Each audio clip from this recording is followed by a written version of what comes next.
see how we do this.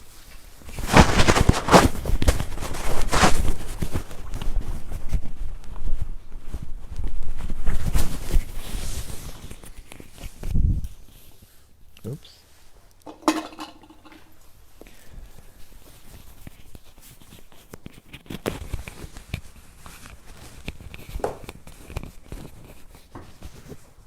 Does it work?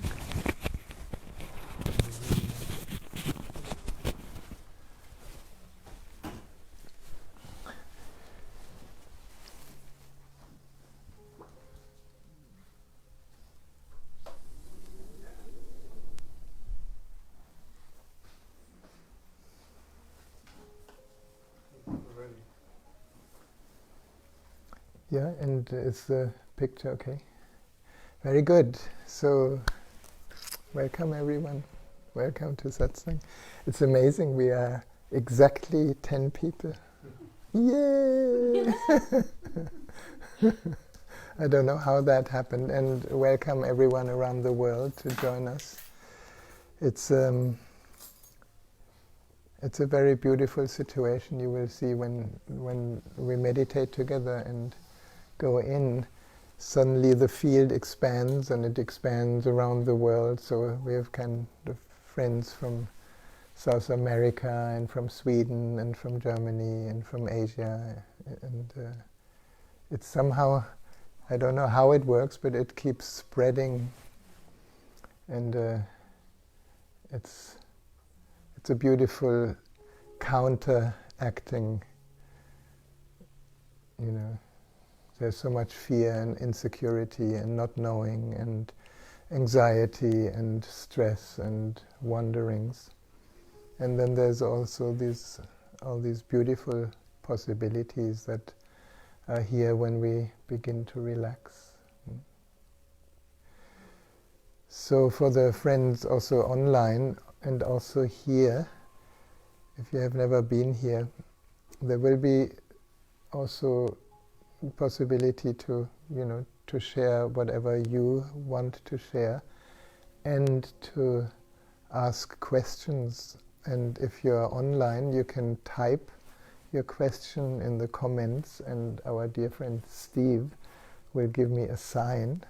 And when somebody has a question, then I will see whether I have something to say to this.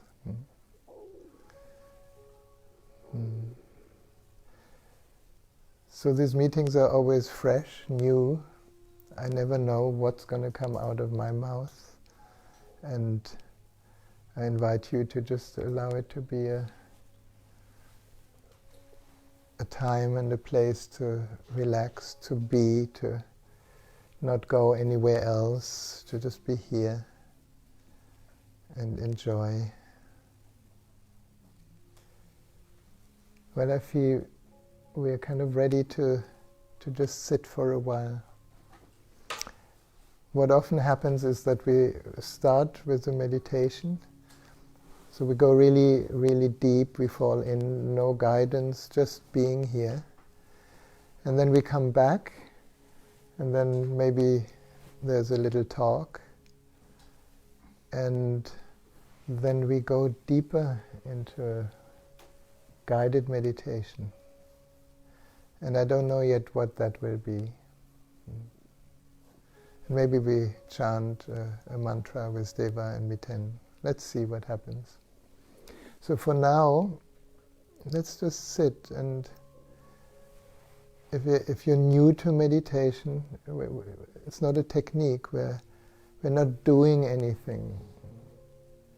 Meditation is really to just be, to just allow everything to be as it is. That should be the easiest, because things are already the way they are. So when I say everything, I mean also your mind. Some people think they have to stop their mind. No. Maybe your mind goes 100 miles an hour. Let it run. You're not your mind. It just runs in you. Or maybe you have body sensations. Don't fight them, let them be. Or maybe you have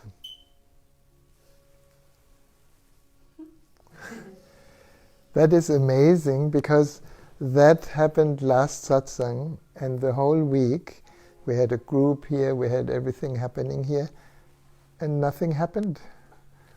So this is our wake-up call. When it beeps, it means be here. Wake up. Did you put something over it? Ah, you did? It's covered. It's still beeping. It's still beeping. Okay. It's a new battery. I thought so, but since it didn't move the last week, the whole week, we thought maybe it's something else. So, can we let that be exactly what it is? Sometimes it beeps. Can you let your breath be what it is? Can you let your emotions be what they are? Can you let every sensory experience that is here be what it is? Whatever you hear, we're going to stop the music in a moment. Whatever you internally see, whatever you feel, whatever you taste or smell, let it be so.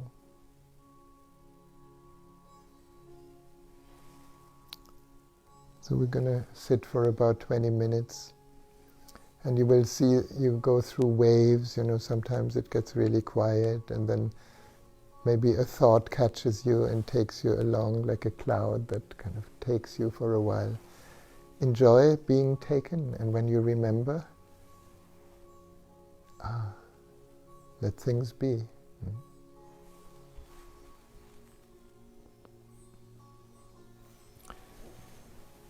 And just to give it a little light, I want to dedicate the light of the candle today to that within each one of us that is always here, which is awareness.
good to sit, no? With the bird or without the bird. Does anybody know how to dismantle this one or take it off? I have never done it, so I don't know. Maybe that's what it is. No. But perhaps you discovered that sometimes you touch a place that is totally undisturbed by anything. Whether there is a sound, there's one level where the sound disturbs, and then there's a deeper level where the silence is deeper, or the awareness of silence is deeper than any sound. And then it doesn't disturb. So it's kind of an interesting device that happened here.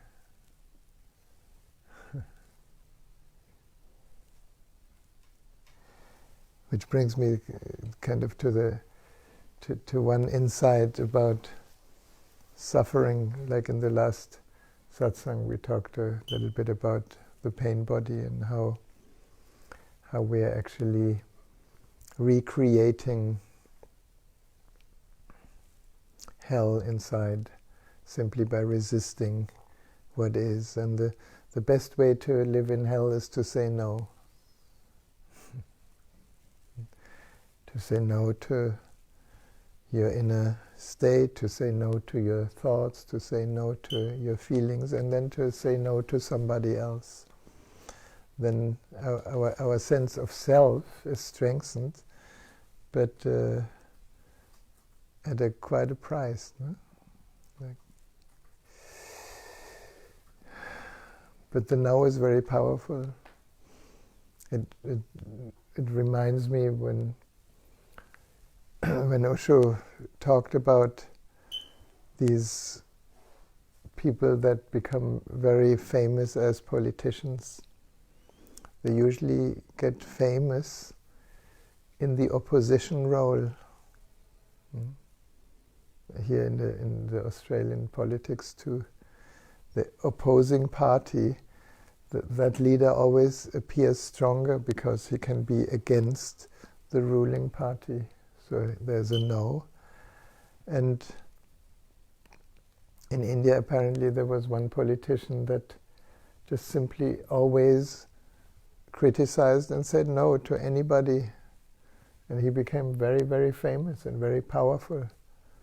But then finally they chose him, and he had nothing to say.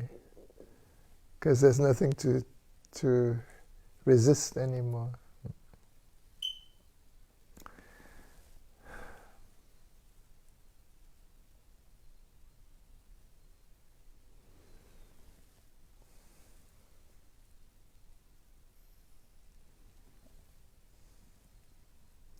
And it's in a way the same thing with our famous virus.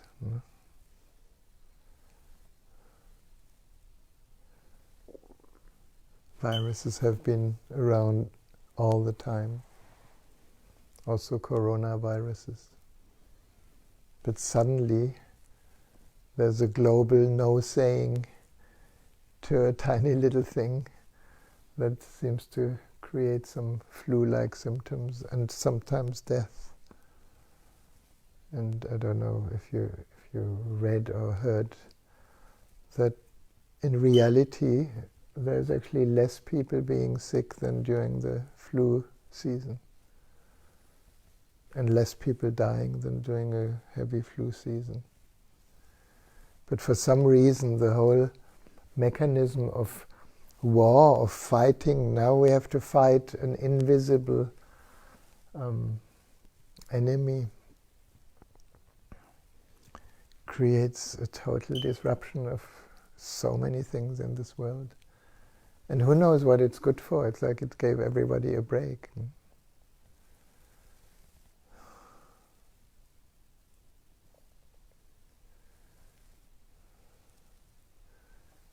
And it's interesting because some areas where they were preparing in the hospitals with endless amount of ventilators. The hospitals are empty.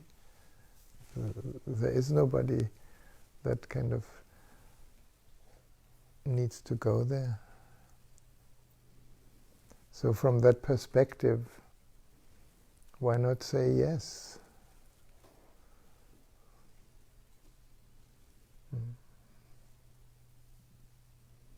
And it starts with saying yes to our inner experience, to our inner sense.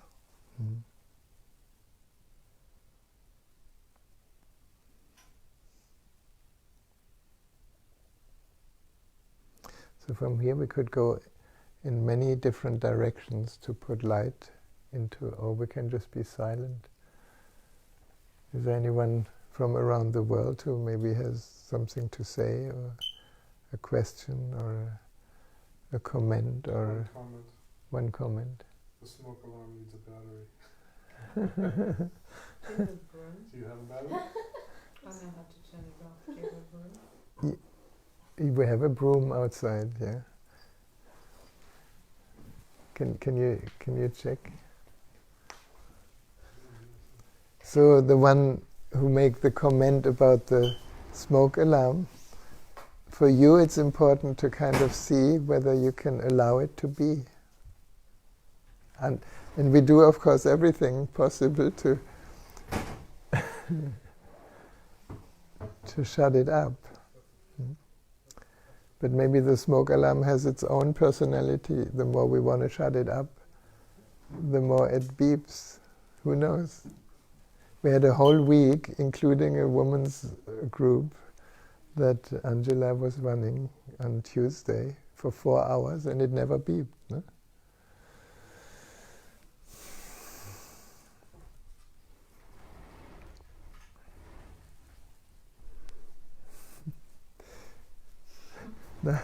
Now Pavita is coming with a broomstick.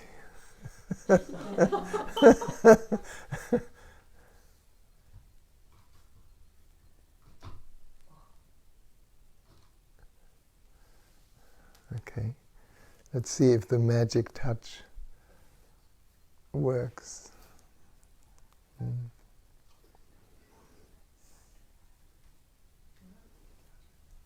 Battery, we need to take the battery out.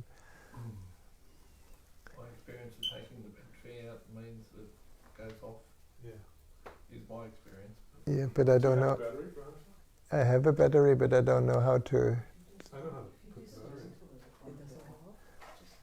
in. You know how to put the battery? No, you can just have it, not have it. Or you could just take it off? Just take the battery out and it's not going to work. Okay. Now we have a very courageous mountain climber. Some are twisting and some are pushing to one side. I don't know which one that is. Yeah, you work on a slide.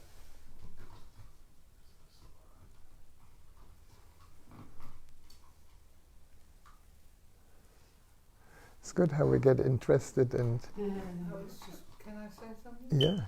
I was just going to say it's to keep the attention just here. It's so interesting to observe how this is like a classic example of how the attention just gets pulled into something else. There's interest. Yeah. It's such a beautiful gift, actually, in a way, to just notice attention. In, out, in, out. Peace, interest, peace, interest.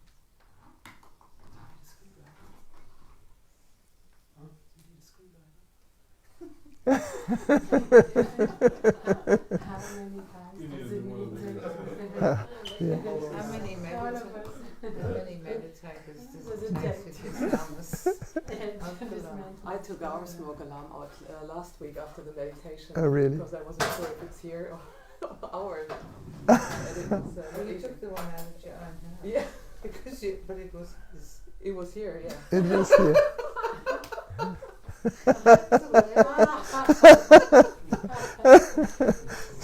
So yeah, it's one smoke alarm. So you thought if you take yours out, our smoke alarm is shutting off. It's a short which. So you know to take it off. It's a different model. Okay, now he's destroying the whole wall. I could break it. It usually just clips down. Anyway. We need a pencil. How are the people on the screen? Are they enjoying the smoke alarm? Okay, I want to say something to the people on the screen because it's a direct transmission of disturbance and peace, no? And how perhaps peace can be in the center of the deepest disturbance. Why? Because the disturbance is the object and our perception, that in which is aware is the subject. And we are always that which is aware. Oh my God. And our friend Steve, who's supposed to look at your question.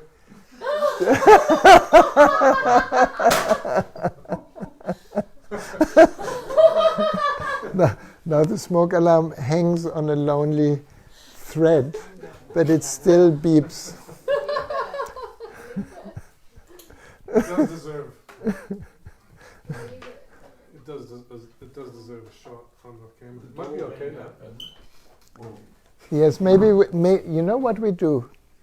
We open that door and we open that window. Would you mind to open just? And then we don't have the candle smoke. Well, not the door. No, not the door, the window. We have a screwdriver a bit in the side. Oh, yes. Yeah, that's what it is. It does. It needs a screwdriver. Steve's pulled it. It's okay, it's fixable. There's a bit of plaster here. I don't have. No, we just get a new one. Yeah, I don't have a screwdriver here. Everyone can take home a little bit of plaster. Yeah. I think you should show our friends To- what's To It's like ocean marble. the holy plaster. not utility.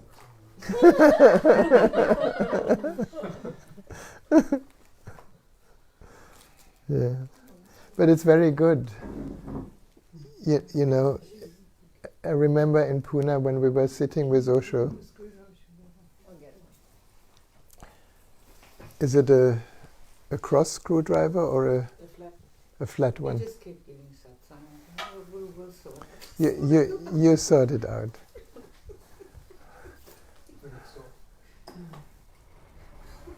I think it's a beautiful metaphor.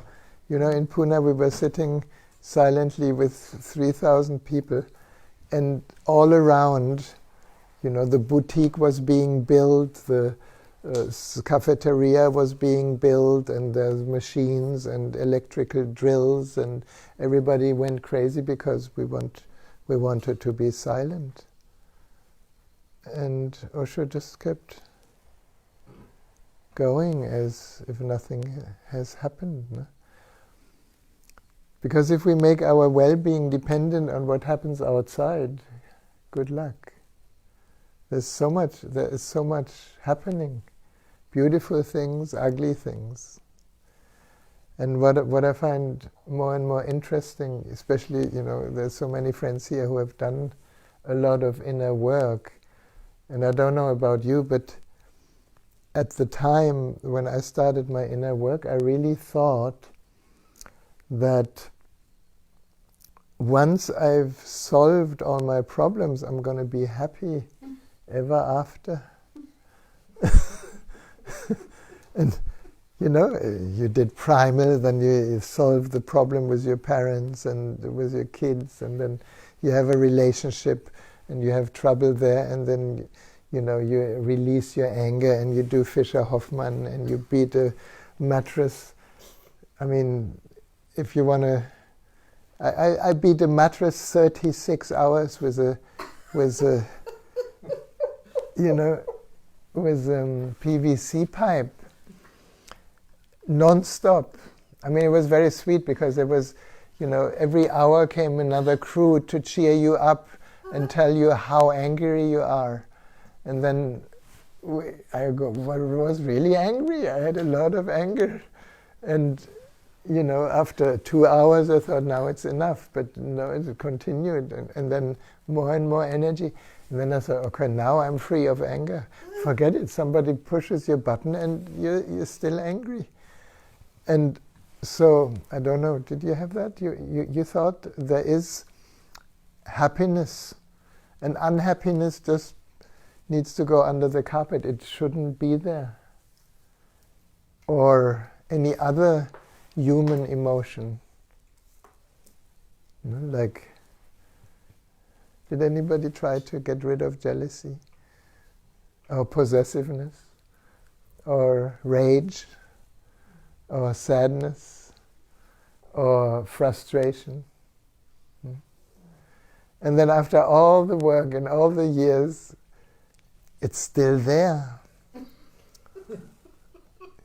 Yeah. You just need to meet the right person. And now it's quiet because we have the window open. So that was a very good insight.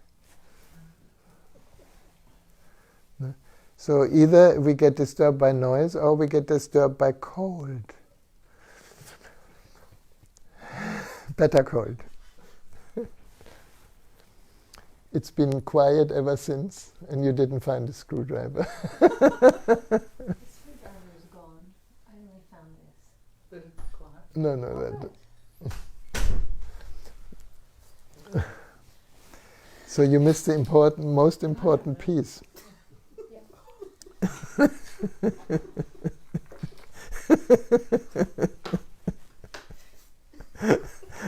We are laughing because our friend brought an impossible tool.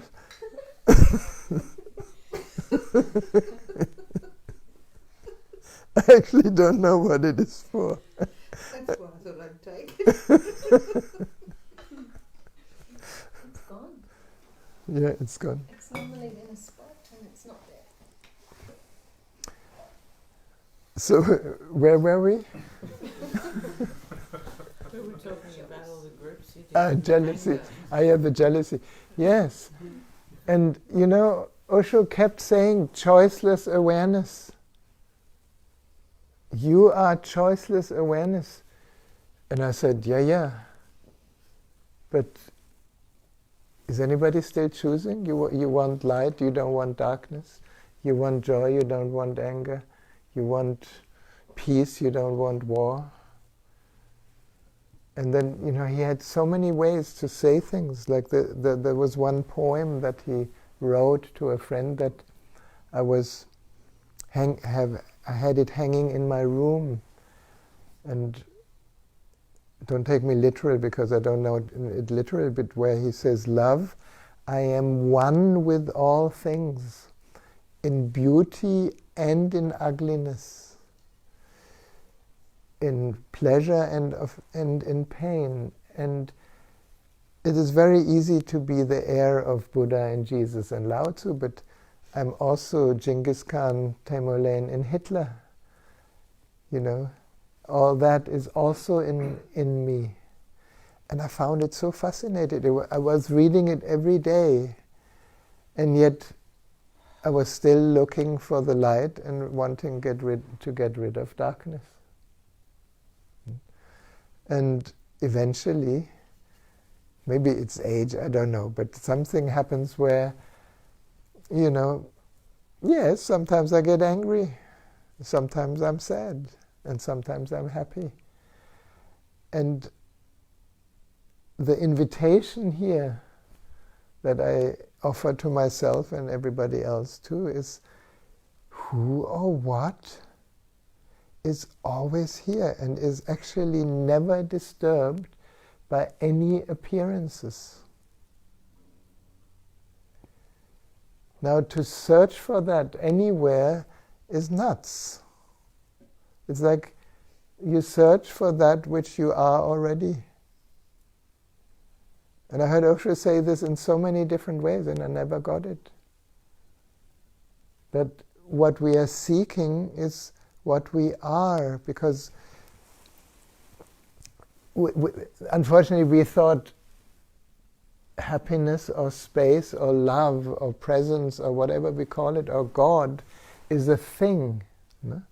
And religion, some religions made God a person, a thing, a guy that sits on the sky with a beard and looks through the keyhole whether you do nasty things. And then you fear that. No? So what are we actually fearing really? We're fearing that the identity that we made, like castles on sand castles, disappears. So what did we make an identity from? From our story.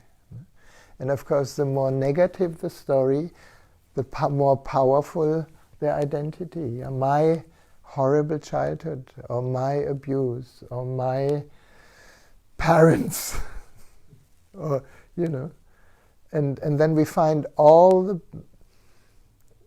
I was fascinated when I started in Pune.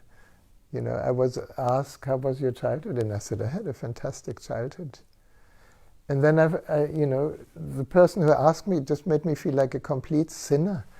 You had a fantastic childhood? Come on. Look at it. You had a terrible childhood. Yeah? Look at your father, what he did.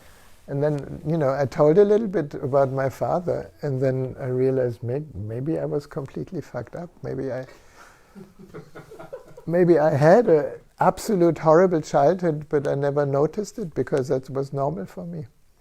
So for a while, from having a fantastic childhood, I ran around totally miserable because I was so abused and overwhelmed and overpowered by my overpowering father. And both is not true. Both is just a story that created a sense of me that then I needed to fix. Did anybody try that? Yeah. And then you fail completely because there's nothing to fix. You have a certain personality.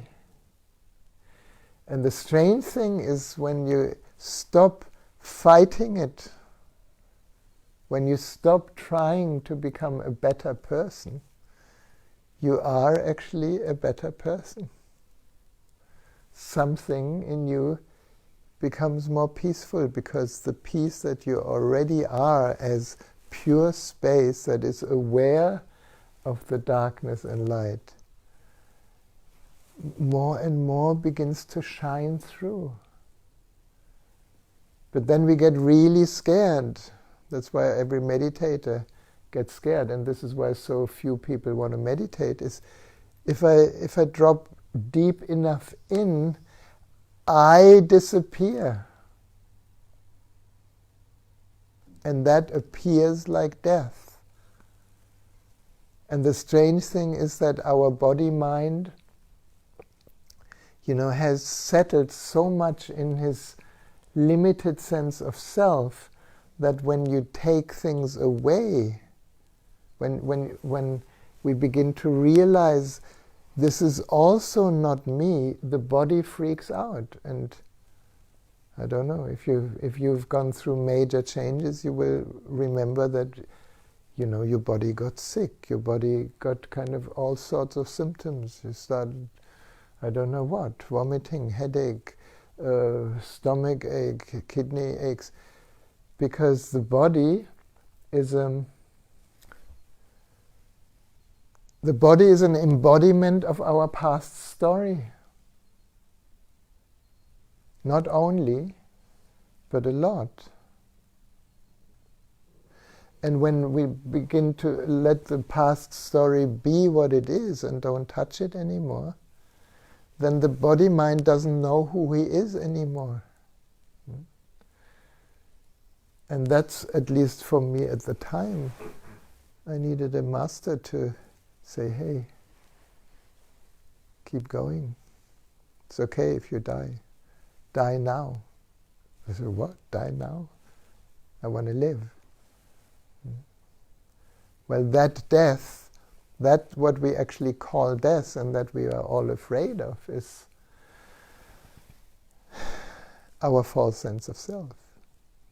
That it may disappear, that we may not know anymore who we are, that we may not be the great achiever, or that maybe it doesn't matter whether you build a house or not, whether you own a house or not, whether you own a car or not, whether you have a lot of money or not. It has nothing to do with you. Does it make any sense here around the world? You said there's That's a perfect lead into Dr. Emily's question from Kuala Lumpur. Emily Urigan, welcome. I'm happy. I hope you stay healthy. Emily is a very, very amazing doctor in Kuala Lumpur, and she treats a lot of people. She's beautiful. She's talking about the body-mind connection. Two parts to the question. I'm dealing with a lot of anxiety with patients. Yes. I say the body affects the mind, and the mind affects the body. That's right. What is your understanding of this? Well, that's... Number two? Wait, well, let's stay with number one first, otherwise I forget. Yeah? So, Emily, you describe it already. You see, we have... That links into the pain body. So there's an anxiety. The anxiety can be felt in the body. The trouble is that when you feel anxious, you're not just resting as an anxious feeling. You are telling yourself a story about your anxiety. Anybody does that? It's like, I'm afraid of, I may get sick, I may get the COVID, I may die soon, I may not see my relatives who are dying. And so we have an endless story. And the story recreates the anxiety, and the anxiety recreates the story, and the story, so it's kind of a loop. And when that loop runs long enough, it becomes the body of the past. Does it make sense? Suddenly we are not an embodiment of presence, we are an embodiment of the past. And then we want to fix that. And that's impossible. And the beauty, or I think the only rescue here is really to wake up. And to wake up is not a difficult thing. It's like, oh, whatever I'm experiencing, whether it's beautiful or ugly, is happening in me, otherwise I wouldn't be aware of it. So I must be awareness, not what is happening to me. Can you follow that, at least mentally? Now, mentally doesn't help very much. You know, there's many half-enlightened people running around and saying, I am that. Doesn't help if it becomes a strategy to deny the feeling within. But the beauty of recognition, when you recognize I'm actually the space in which it happens, in which every single experience happens, then there is a certain kind of loosening of the intensity. And in that loosening of the intensity, our attention may be, and this is why meditation is one of the only remedies, is that we touch something, or we touch the nothingness rather than somethingness. And the Buddha has described it so beautifully in the Heart Sutra. No? Form is emptiness, and emptiness is form. And the mind cannot fathom this because the mind can only exist with objects. Thought is an object, feeling is an object, emotion is an object, body is an object, experience is an object. But who or what is aware? Has that gone anywhere? Has that left us ever? How can you say I'm sad if there wouldn't be awareness of sadness, of that feeling? How can you say I'm suffering from my story if there wouldn't be an awareness of the story and the suffering? Are you following this? It's like these layers of experiencing that we, in one model, we related to the different chakras. The physical experience, the emotional experience, the magnetic experience, the heart experience. If there wouldn't be a background in which it all happens. Now, I misunderstood Osho for so many years because he always said, be aware, which implies that there's moments where I'm unaware. And it makes sense in one level, but I would like to translate when I'm unaware, I'm not present to my experience, but awareness is still here. Does that make sense? Yeah? So on this level, awareness is always here, even when you're totally unconscious. You can still say, I'm miserable. Who is aware of that? I'm depressed. Who is aware of that? I'm angry. Who is aware of it? I'm happy. The trouble with the nice feelings, with happiness and juiciness and love and joy and peace, is that the tendency to divide yourself from these experiences is not there, because it's so nice. So you're already one with your experience, and there's a spaciousness in the experience. Whereas when we are miserable, in addition to the experience, there's a resistance. I don't want to be like this. Something is wrong with me. I'm totally fucked up. Yeah. Which implies something is wrong and it needs to be fixed before I'm okay. Now, I'm not denying the beauty of therapy and the clearing emotions, and this is all very helpful, or doing trauma healing, that's fantastic. And yet ultimately, the real remedy is there's the form, and it happens in the formless. Can I allow my attention to rest with the formless more and more? It's almost like you were sitting in the cinema and we allow our attention to rest with you watching the movie. And then when you get lost in the movie, which we all go to the movie for, so that we get lost in the story of the hero or of the victim. Or the heroine, exactly. And then, at the end of the movie, it's all finished, and I've been always sitting here, nothing really happened. It's kind of very similar for us. When for a moment we have a glimpse, I'm that which is aware of all experience.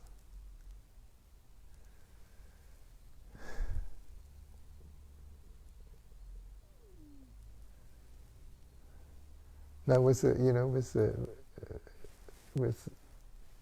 this bird, the fire alarm. No? We were all aware of the experience of hearing the fire alarm. But our ego structure, more or less, in different people, didn't want that. It doesn't fit into our meditativeness. Then we have an identity, I want to be meditative, but something is disturbing that comes from outside and I have to fight it and find a fucking screwdriver. Right? And that's the beauty, that's the whole beauty of the drama. And why can we laugh? Because there is a certain level of distance that sees the whole joke. And more, the more we rest as space, the more we can actually laugh about many things.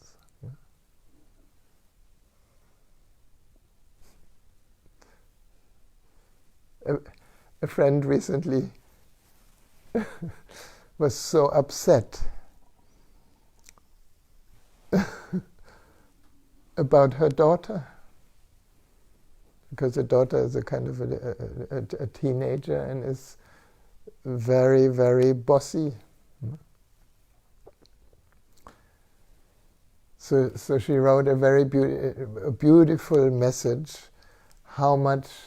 She talked a beautiful message, how much she loves her daughter, but the message was kind of 5 minutes long.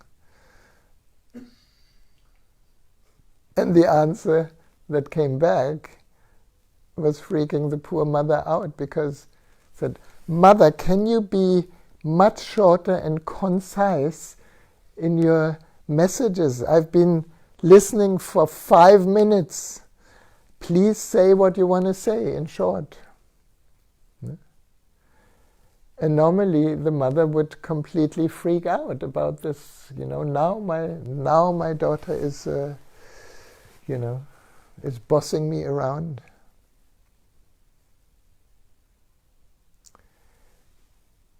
And then she listened to her own message and laughed and laughed and laughed, because it was 5 minutes long. What could have been said in a few seconds. So the identity of, how mother and daughter, I don't know, anybody has a daughter? Yeah? It's intense, no?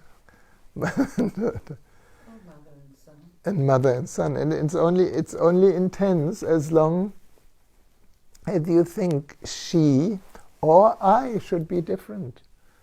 So the role of mother failed completely. And the daughter, mother failed even more, because the daughter misbehaves. And the moment it is seen in its own hilariousness, that's why the laughing Buddha, this fat Buddha that laughs, and he has this bag over his shoulder. You know what that bag means? No belongings. Well, it's all his belongings, it's all his burdens that he carries, and he holds it. No? And he laughs his head off, because he realizes, well, it's only me holding it. If I open my hand, it's all gone.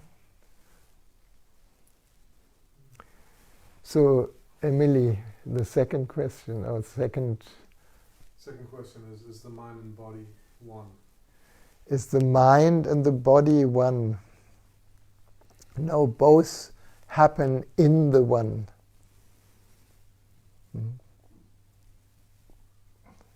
This thing of oneness is can be seen as a very idealistic sugar over shit situation, or it's a recognition of the truth that that which is aware is not mine or yours.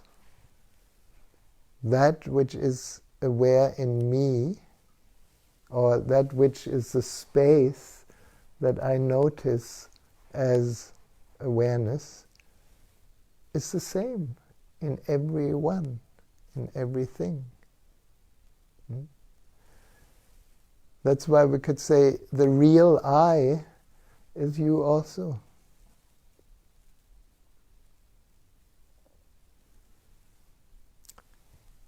It's like there's only one space in which everybody is happening. There's only one ocean. The water here is the same as in Sweden. Ocean. And that's the beauty of satsang, and I would recommend to hold satsang, because then you remind yourself each time you share your insight with somebody.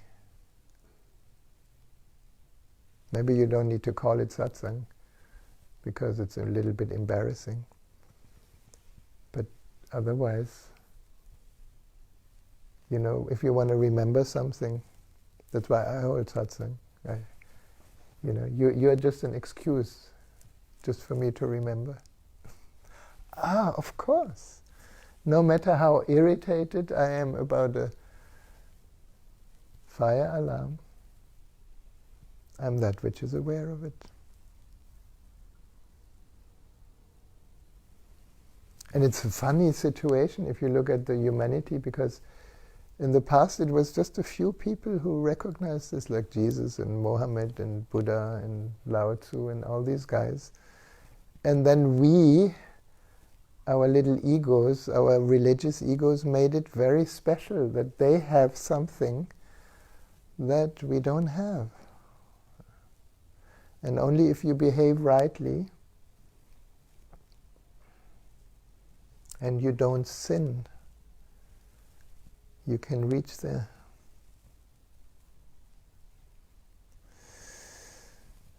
Yeah. Yes. Sajad. Sajan. Hi, Sajan. You're kind of my helps here in the satsang. Emily and Sajad. And maybe a few more, but Emily and Sajad and Tomoko-san. I think he's following up on your talk about awareness. Yeah. He says, is then focusing on the watcher also an object and still triggers the mind? Absolutely. The moment you call it the watcher, you personify it. You make a thing out of it. You make a somebody out of nobody, so that you can focus on it. That reminds me of a very powerful saying that I heard Osho say. Somebody asked him, Osho, these days I'm so unfocused and I'm so all over the place. What can I do about it? And he said, focused? Why be focused? Focused makes your mind very narrow and gives the attention into one direction and maybe one action. Now in the practical life that's very helpful if you want to construct something, but on the level of your being, it is completely nonsense. Why be focused when you can be awareness?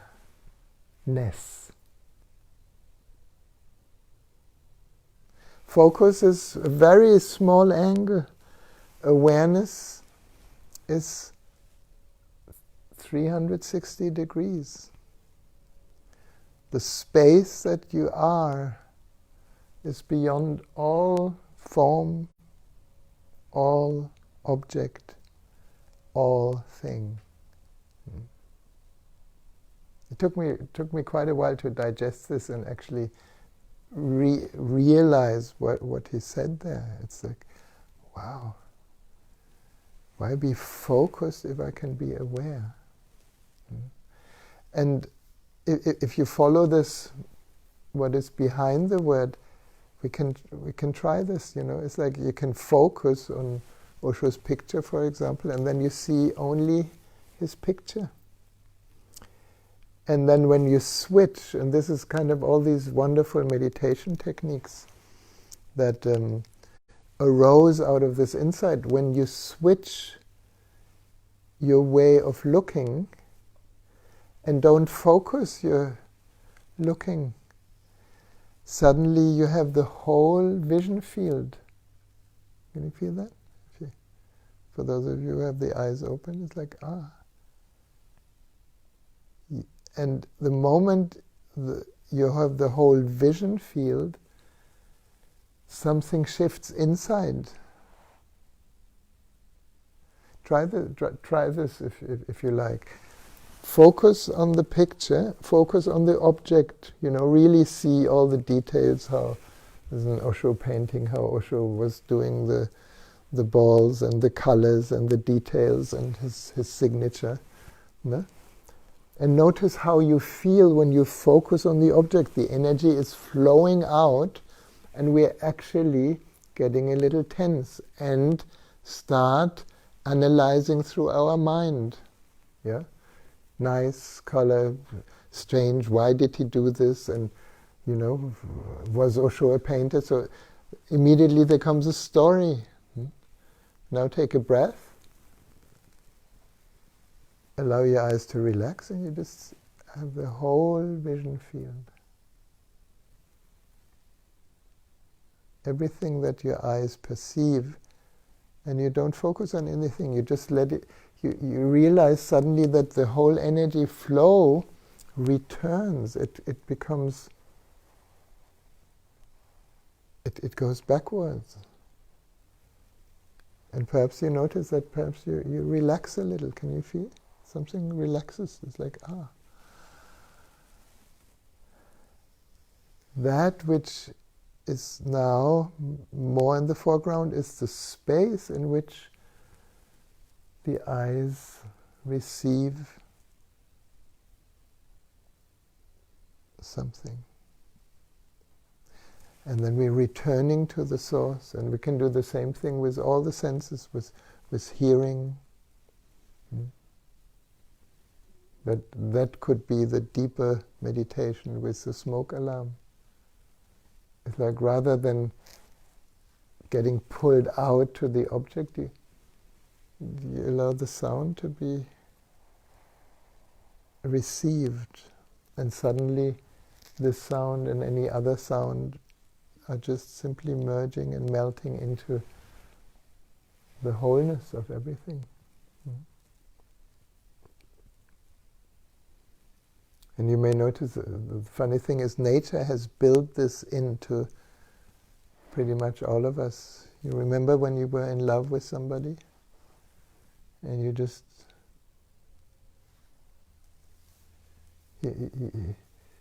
how can lovers look into each other's eyes for hours and feel more and more love? No? Because that which we call space, which doesn't have objective qualities, is actually love. But a very different love than we know. It's love is space. That's what Deva put on here, on her CD. Love is space. And the strange thing, then the ego is very uncomfortable with space, so it wants to do a relationship out of love, and then the ship sinks. And then you have all the power struggles, because the ego wants to kind of assert itself, I'm right and you are wrong, or vice versa, until you realize you have released enough of ego structure to have a little crack, and you have a heartbreak, and then the heart breaks open and reveals the nothingness behind, and then you are love again.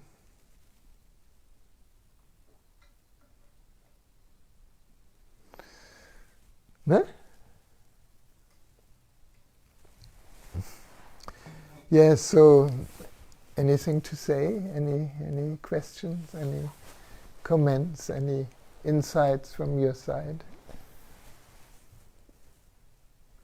Or here around the world? Mm.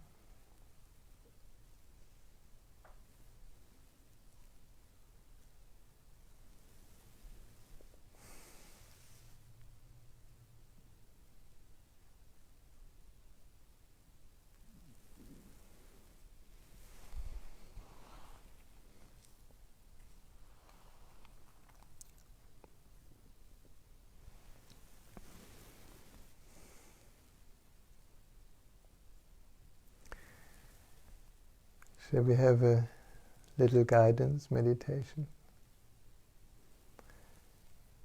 A few weeks ago we had the blessing the energy, blessing the chakras, the energy center meditation, and maybe we do that again. Is everybody familiar with the idea of chakras? Of course, it's only a model, but for me, it's a very helpful model to actually recognize the different essential qualities that arise because we have a body-mind with incredible gifts, with incredible essential qualities. And we often miss to recognize the qualities because we are so occupied with trying to fix ourselves in the belief that something is wrong. Now, if we take it, even if it's not your experience yet, if we take it as a possibility that we actually ultimately are infinite. Space is infinite, it doesn't have boundaries. Space is not born and doesn't die, which includes us. We're not born and we don't die. Body is born and body dies. What doesn't die? What is not born? So when from that infinite perspective we allow that to become the body, it's quite amazing. Then the nothingness takes form in different ways through every chakra. In first chakra, through our sexual energy, our connection to the earth, our material life, our physical situation. And when we allow the vastness of our being to bless it, it's not blasphemy to say that we are the divine. There's no divinity outside of the space that we are. But from that space, as we translate it into a bodily experience, we can begin to recognize the gifts that we are here with. That's an experiment that I want to invite you to explore. So, could that be interesting? Yeah? Or you just want to sit in silence? Okay. So close your eyes. Take a few deep breaths. Remember, we're not going anywhere, we're not achieving anything, we're just here.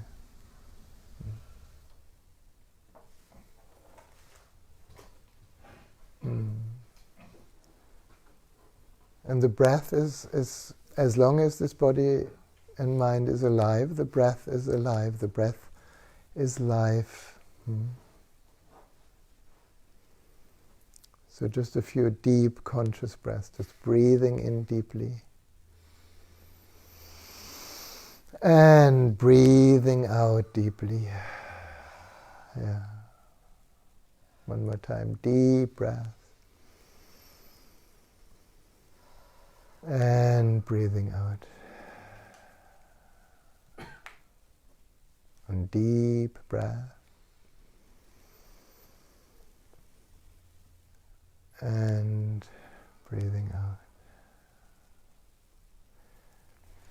And then, as the breath becomes natural again, you can bring your whole relaxed attention to your root center, to the first chakra. If you want, you can bring your hands there, because the hands are kind of an extension of the heart.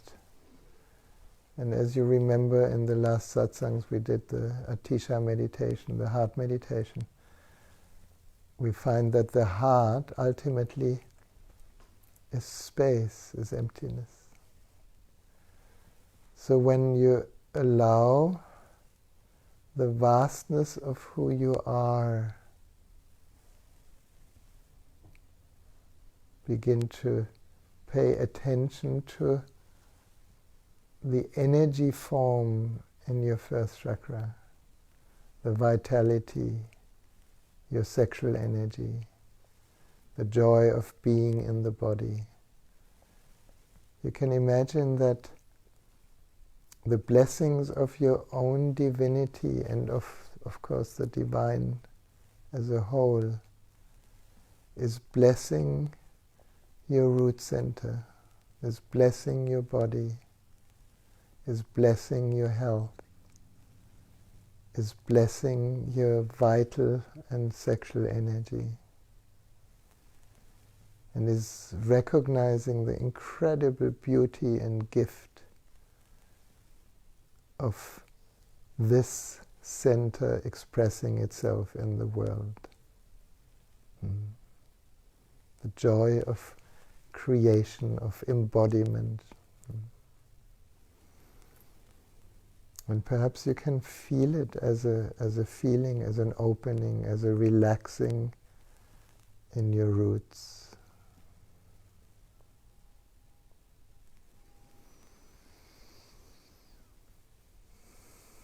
Very good. Then we can take a very deep breath. And letting go into the center of the first chakra. And the center is empty. It's connected to the nothingness around us, inside of us. And then we can bring gently our attention to the lower belly, to the second chakra,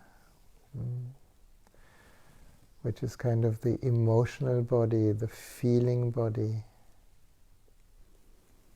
And as you bring your hands there, just imagine that divine, beautiful, caring, supportive, spacious energy is blessing your second chakra, is blessing all the variations of your feelings and emotions, is blessing your deep sensitivity. Maybe some of us have kind of blocked off our sensitivity because we thought we are too sensitive or too vulnerable. And right now, you just allow the blessings move through your hands and blessing your belly. And in the belly is also the inner child, blessing that part in us that still is very young, very, very open, very innocent,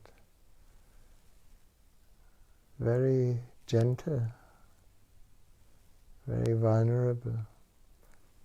And perhaps instead of trying to protect it, we can just allow the light of the love that we are, the spaciousness of the presence that we are, flow into the belly to begin to enjoy our deep sensitivity, our capacity to melt not just to melt with yourself, but to melt with nature, to melt with people, to melt with the beloved, and to be happy by yourself, to be alone.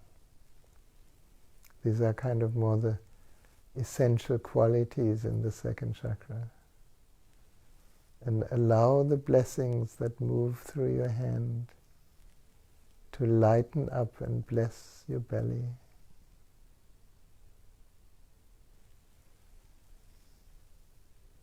Yeah.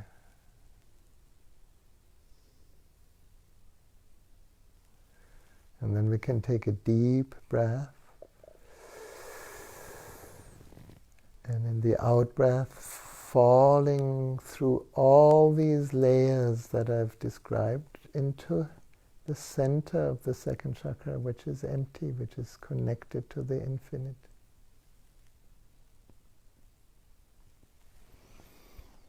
And from here, with the next deep breath, we can bring our attention and our hands to the solar plexus, to the third chakra.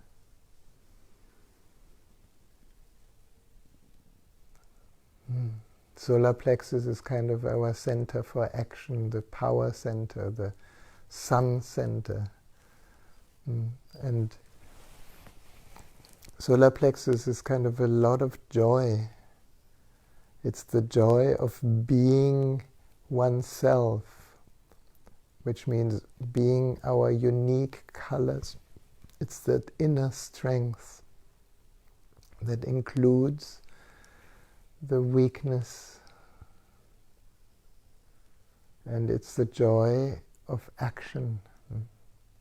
Third chakra is usually the most challenging for most people. You know, there's a lot of stomach ache and power trips. All the power trips are a signal of a protective third chakra. So we think, I need to protect myself through comparison, competition, judgments, blame, inferiority, superiority, and all these wonderful power trips that the whole world is engaged in, missing the joy, the expansion, the magnetism, in the yellow. It's called solar plexus. It's a yellow color.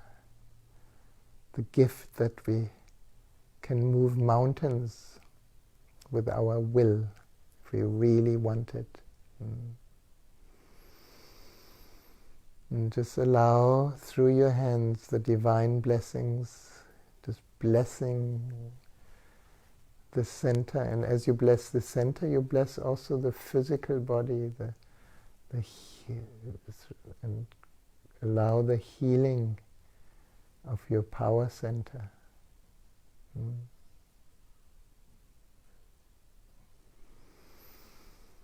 And perhaps through this guidance you can begin to get a sense of the bridge between space and form. The moment I talk about the qualities, I talk about the form. And yet right within it is the space.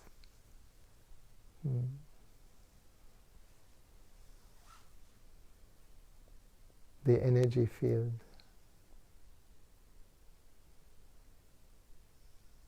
And maybe you find the presence here.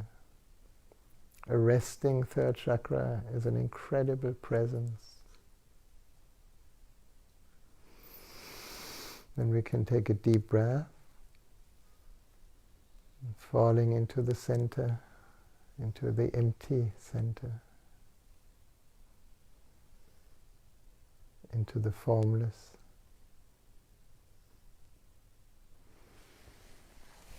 And then we can move up to the heart,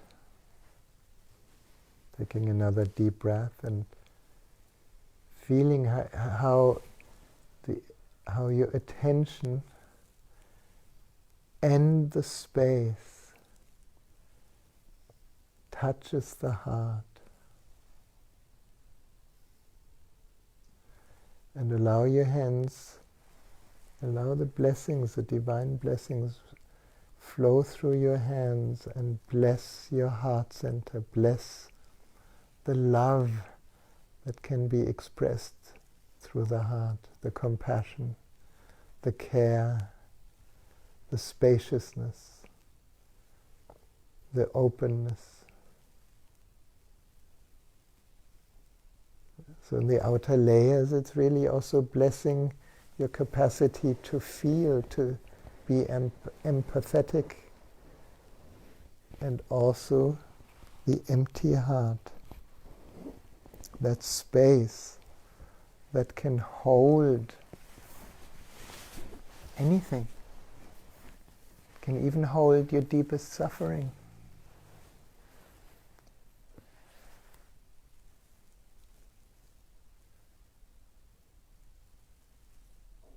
So feel that.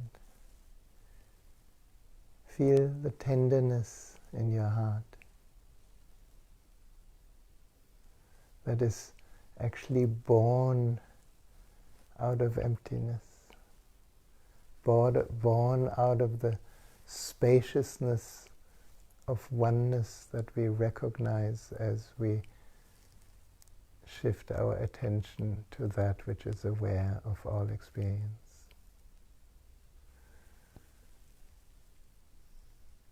And within the heart, perhaps you begin to feel everybody's heart here.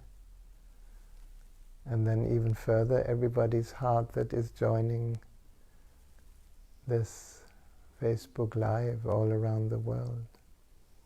And we find it's one heart, it's one love, it's one space.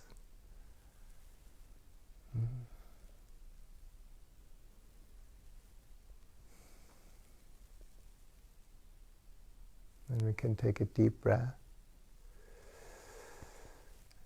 and fall back into the empty heart, into the empty center, where we have learned that anything, any suffering can be absorbed here. Any story can be absorbed here and turn into energy, into space.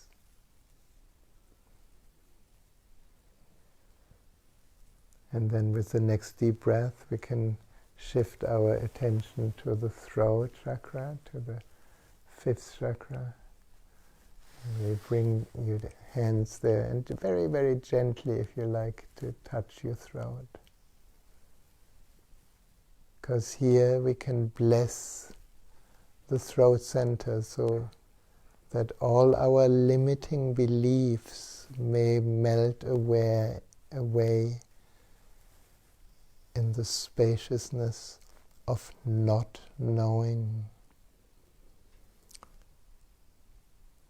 And as your hands allow the blessings to flow through, blessing your creativity, blessing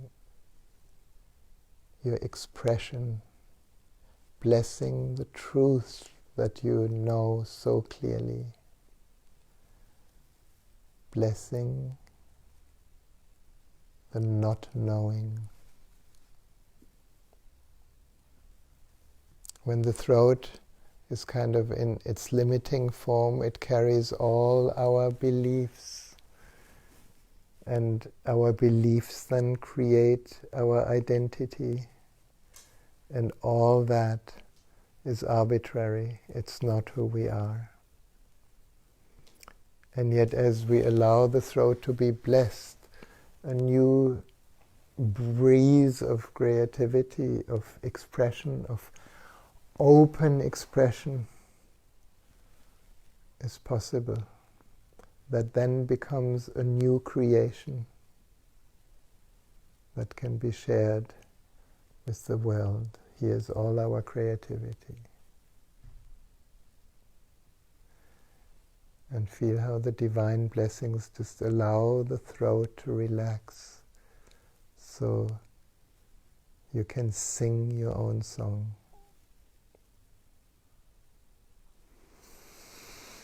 Another deep breath, and the out breath falling back into the center of the throat. This vast, empty sky. The color is blue here. And with the next deep breath, bringing your attention to your third eye, to the forehead center. And allowing maybe your fingertips to be the conduit for the divine blessings, to bless your capacity to see reality as it is. To bless your intuition, your clarity, your awareness, and your capacity to see beyond the illusion. And feel how the blessings from the divine, from the formless, actually appear as a crystal clear, sharp perception of reality.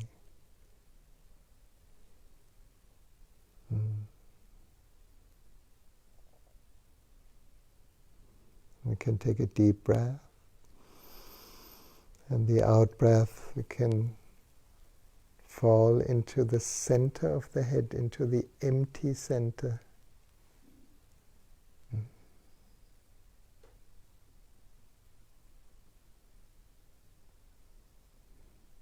And with the next deep breath, we can shift our attention to the crown. And if you like, you can put your hands in a way that you form a little funnel that is open to the sky. And perhaps right now you recognize how every chakra through the empty center is actually connected to the formless. And that all creation, all the worlds, all the galaxies, everything in form started as the formless.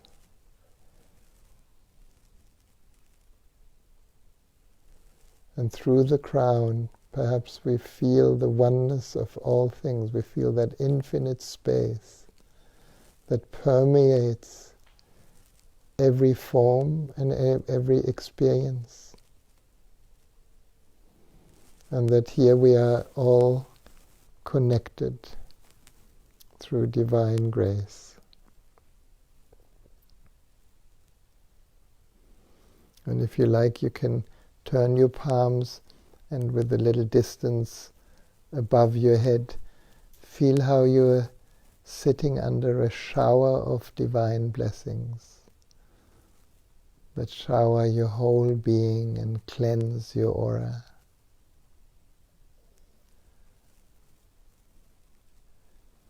And perhaps you recognize yourself as a child of the infinite. And then another deep breath, and just you can let your hands relax and just sit for a few minutes as this amazing consciousness in form, so unique, with such unique colors.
from that depth and openness of space, you can take a deeper breath,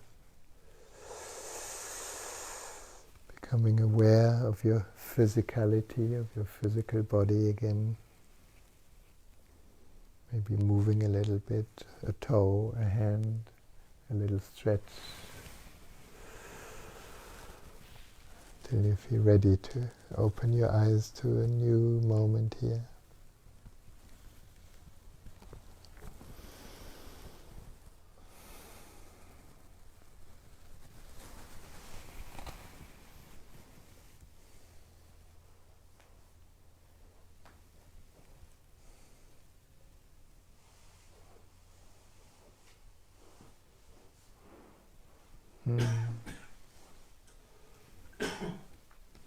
Yes. Thank you for sharing this precious space. Now, that meditation may not be for everyone, but if you like it, I would recommend, do it for yourself, just to bring. It's kind of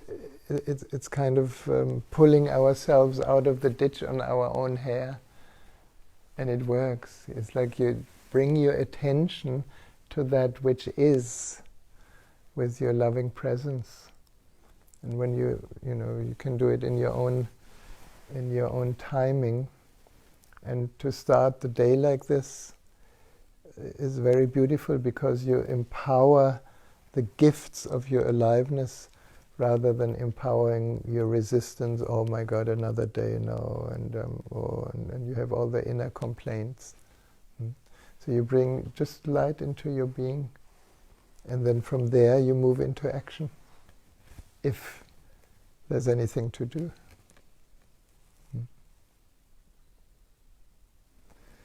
So thank you so much, and thank you, people around the world. And if you have any comments, it's the second time I only share this meditation, and if you like it, let me know. And if you think it's weird, then it's weird. Okay.